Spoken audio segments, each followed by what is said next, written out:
So, hello and welcome to John chapter 18. This is the title of this video was, an innocent man and an illegal trial. I think that's what I called it. So, this is a funny passage to me because the Pharisees are always put down so strongly, like they're bad, bad, bad. But there's Jewish law that said if someone claims to be God, falsely, then they should be put to death. I mean, that's a big, big deal, I think, in the Mosaic law. So, on one hand, don't they have the obligation to protect, the Jewish people? But at the same time, Jesus really is who he said he was. He really is, the Messiah, the long awaited one for the Jewish people. So there's this tension. Like, you know, I'm supposed to believe Jesus if I'm a lawmaker in Israel. And if I don't, I'm a terrible person. I have to be the judge over Israel. So I find there's a tension here. So let's see if we can figure out this tension. So let's keep learning together. John chapter 18. When Jesus had spoken these words, he went out with his disciples over the brook Kidron, where there was a garden, into which he and his disciples entered. Now Judas, who betrayed him, also knew the place, for Jesus often met there with his disciples. Judas then, having taken a detachment of soldiers and officers from the chief priests and the Pharisees, came there with lanterns, torches, and weapons. Jesus, therefore, knowing all the things that were happening to him, went out and said to them, "Who are you looking for?" They answered him, "Jesus of Nazareth." Jesus said to them, "I am he."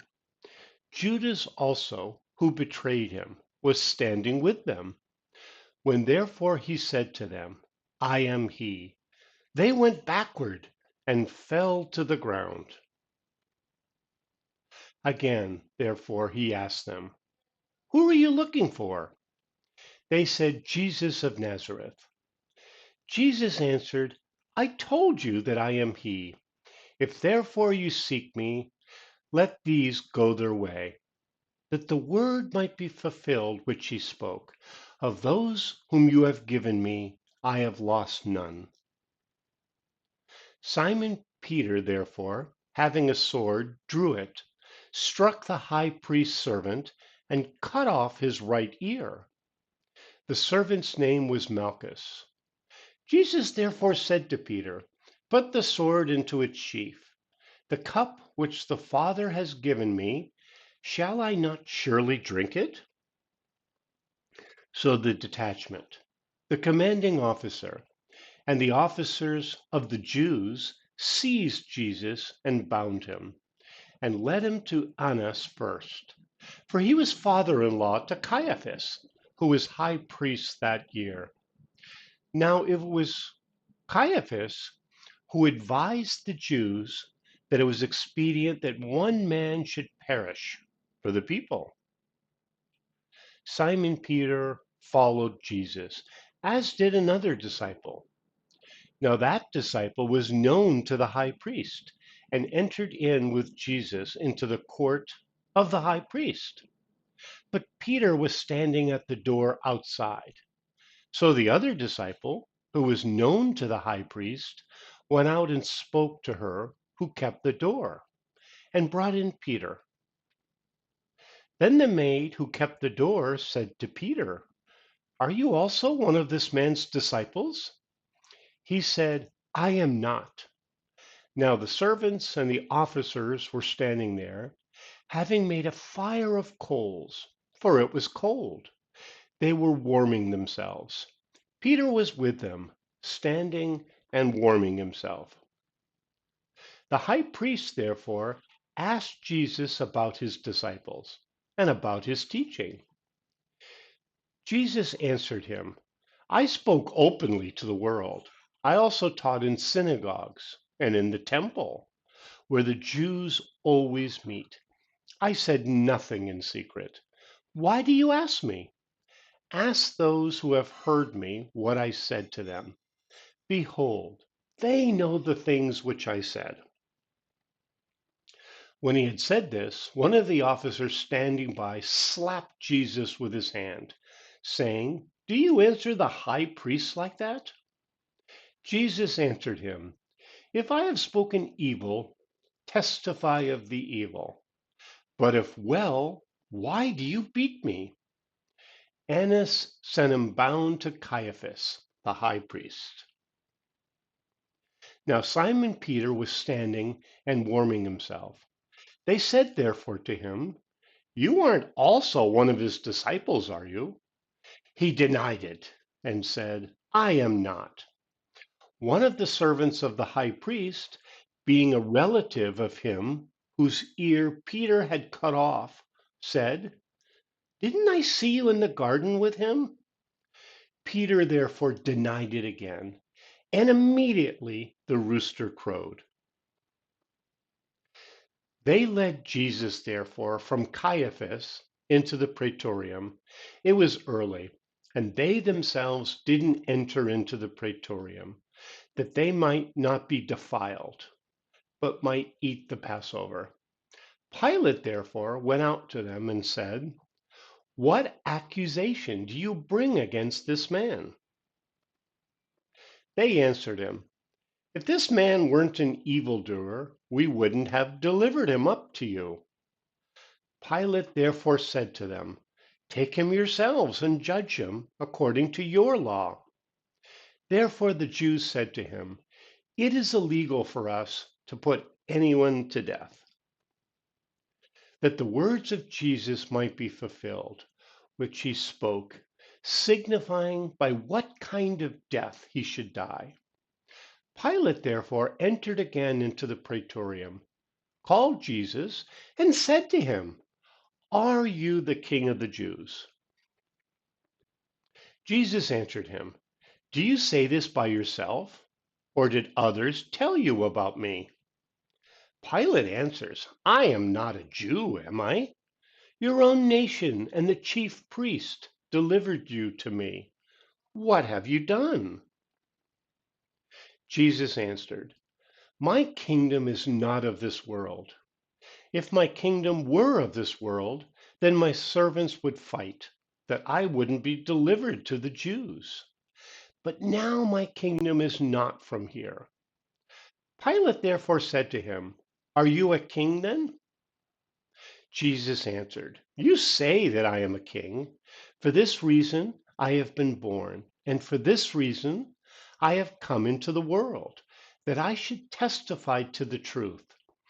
Everyone who is of the truth listens to my voice. Pilate said to him, What is truth?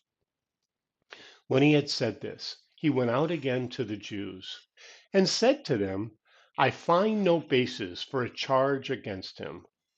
But you have a custom that I should release someone to you at the Passover. Therefore, do you want me to release to you the King of the Jews? Then they all shouted again, saying, Not this man, but Barabbas. Now Barabbas was a robber. May God add blessing on the reading of his word. So let's see what we learn from John chapter 18. In verse 1, it said, When Jesus had spoken these words, he went up over the brook Kidron, you know? And so now we get to the story of Judas. So it says, Now Judas, who betrayed him, also knew the place, for Jesus often met there with his disciples. And then Judas, taking a detachment of soldiers and officers from the chief priests and the Pharisees, they came with lanterns and torches and weapons. And it's interesting in verse 4. Throughout John, Jesus kept showing himself as being in complete control. Jesus, therefore, knowing all the things that were happening to him, went out and said to them, "Who are you looking for?" So it's always an interesting trick to ask a question you know the answer to. He knew the answer. He knew everything that was going on. He knew everything that was about to happen. But he asked the question anyway. And then, fascinating answer. In verse 5, they answered him, "Jesus of Nazareth." Jesus said to them, "I am he." Judas also, who betrayed him, was standing with them. When therefore he said to them, "I am he," they went backward and fell to the ground.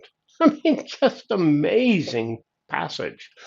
Why didn't they get the clue then and there? They went backward and fell to the ground. You're about to arrest the creator of the world, the one equal to God, God incarnate, the God man. Yeah. So shouldn't they have got a clue that they have no power here whatsoever? Interesting to me. One thing else that struck to me as I read this is you've got these skeptics and atheists who are so desperate to prove the Bible wrong. They hinge on every, inflection and word and action, and they say, "Oh, see, this is a huge contradiction." You know, like they point to differences in this story and other gospels. Like, for instance, it says here that Judas said to the officers, "The one who I kiss, hello, that's the one, that's him, that's Jesus."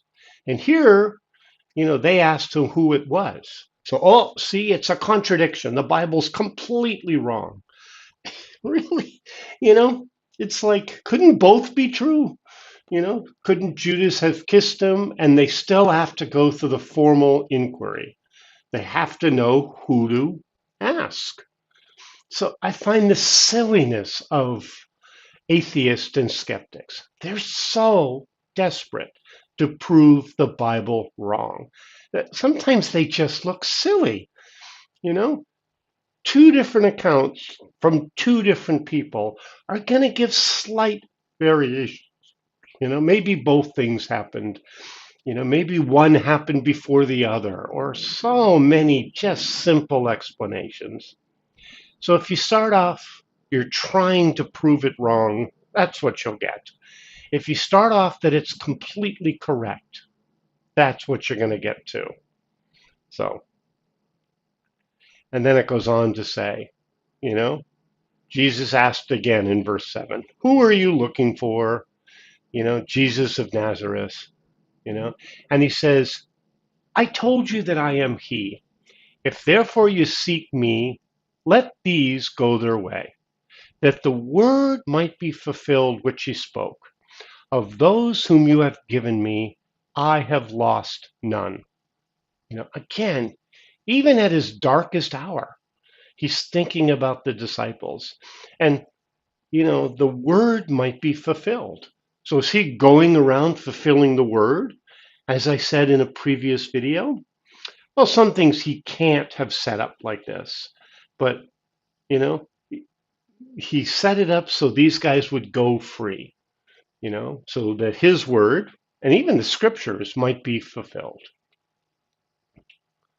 And then Simon Peter in verse 10, he's always so impetuous. He draws his sword and cuts off the right ear of Malchus, the high priest servant, and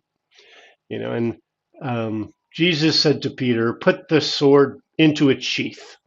The cup which the Father has given me, shall I not surely drink it?" And again, you hear the atheists and skeptics, in another version of this, Jesus touched the ear and healed it. Now, why didn't John include this in his narrative? But because he didn't include it, does that mean that there's a contradiction? No, he just didn't talk about that. I don't know why. but he just decided not to talk about that. So they brought him to Caiaphas, you know, um, excuse me, he brought him to Annas, where he was father-in-law to Caiaphas, who was high priest. And um, Caiaphas was the one who said it was expedient that one man should perish for the people.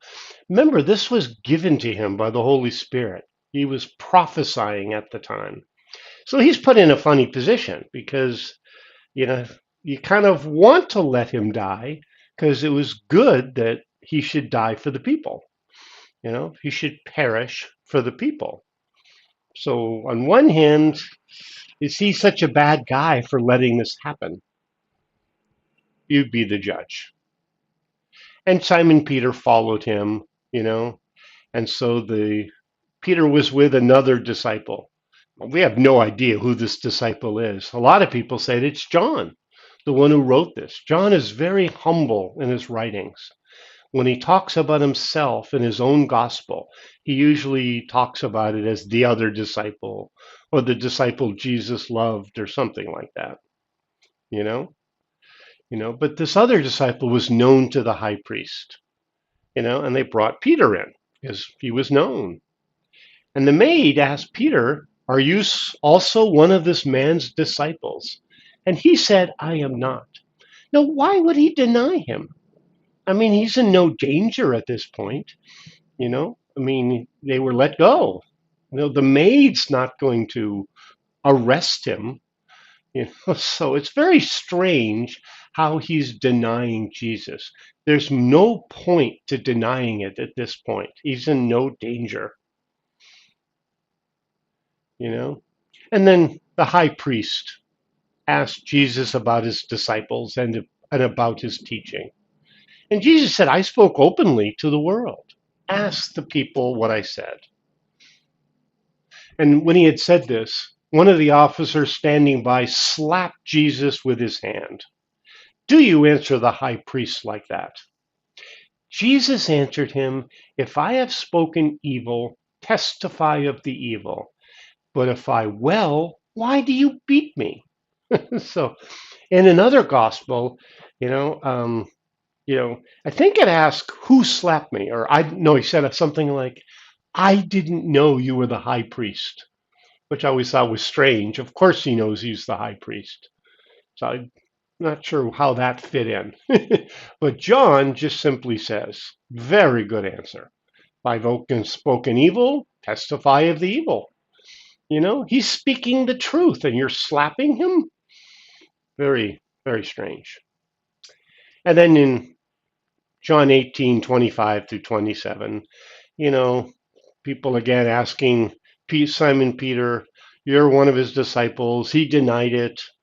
And one of the servants of the high priest, interesting detail, he was a relative of him whose ear Peter had cut off. "Didn't I see you in the garden with him?" Peter therefore denied it again, and immediately the rooster crowed. Because it said, "You will deny me 3 times before the rooster crows." Interesting. So, um, yeah, so very, very interesting, all of this. Why does he keep denying him? And did all the disciples deny him? I know they didn't stand with him, but they also didn't go around denying him. Interesting. So then they led Jesus to the praetorium, which I don't know much about the praetorium, probably a big fancy building, you know, right? And the Jews didn't enter into the praetorium that they might not be defiled. They had all these weird ideas that if they do anything with Gentiles, they were defiled. And I'm not sure if that came from the Jewish law or not.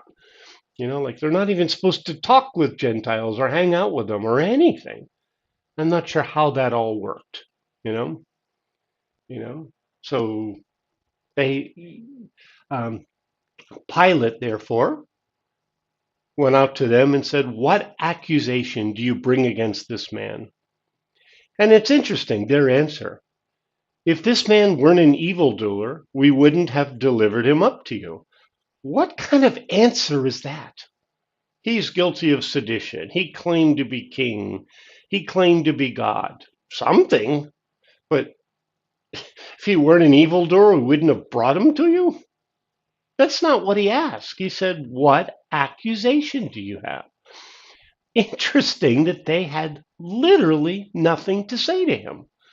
You know, there's no accusation they had.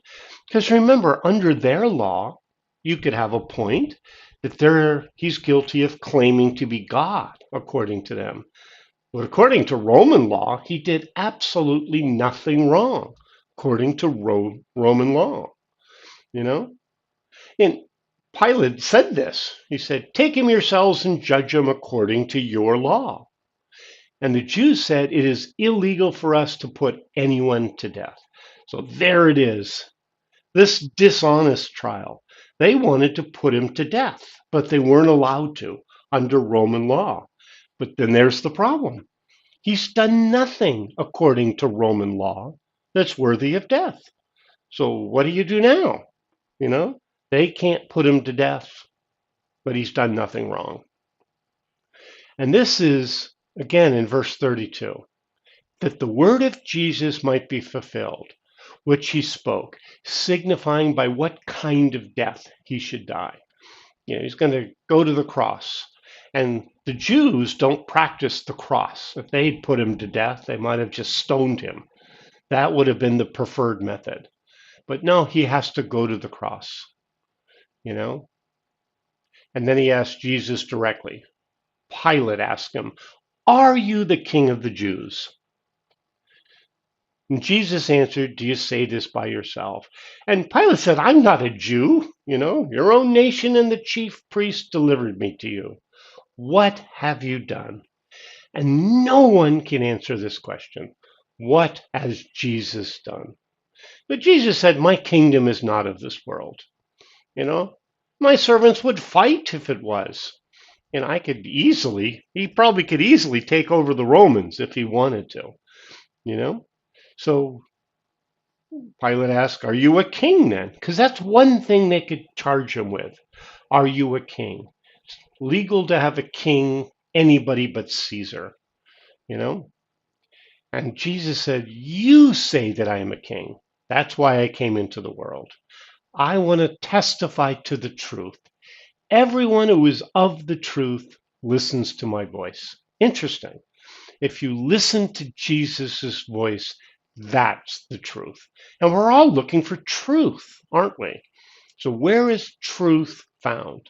It's found in Jesus.